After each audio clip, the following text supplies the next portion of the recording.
Allegheny County is home to more than 900,000 registered voters, and while some plan to vote by mail this November, many will cast their ballots at one of the county's 1,300 polling places, and that means that the county will need thousands of poll workers.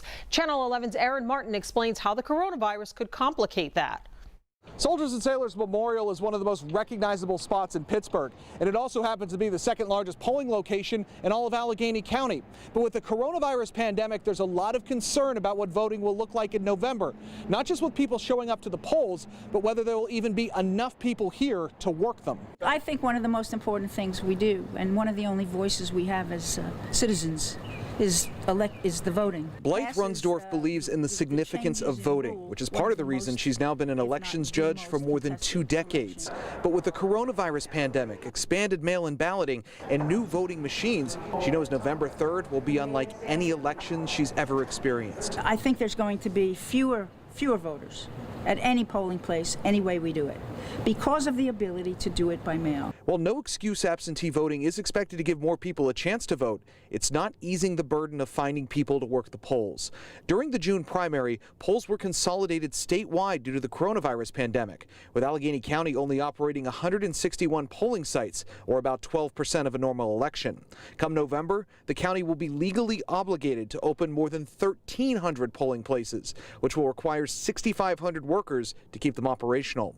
Experts believe that could create a unique problem, since senior citizens typically make up the majority of poll workers. We often get those poll workers from retirees, and those are the same people who are at the most danger of getting COVID-19 and having the most serious cases. Chris Kantek is a political science professor at the University of Pittsburgh. She believes getting enough poll workers this year will be a challenge, especially when you consider the number of absentee ballots. They're going to have a greater need for manpower this year than in previous years because it's a little bit more complex to count absentee ballots. After June's primary went off without any major issues, Allegheny County leaders started preparing for November. Mailers were sent out in July to get commitments from previous poll workers, and more aggressive recruiting is already underway. Runsdorf is in charge of voting at Soldiers and Sailors in Oakland, the second largest precinct in Allegheny County. She already has 4 commitments from people to work the polls. I need 7 in my district. That's what I'm permitted by the county to pay. She says all of her workers will wear masks and gloves to keep everyone safe, which she's confident will happen. But with so many variables hanging over the election, Kantak believes issues are inevitable. I do think that there's a possibility that Western Pennsylvania could be holding up the whole show.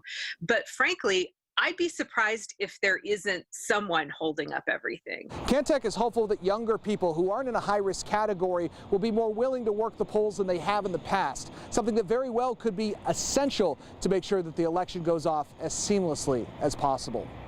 Reporting tonight in Oakland, Aaron Martin, Channel 11 News.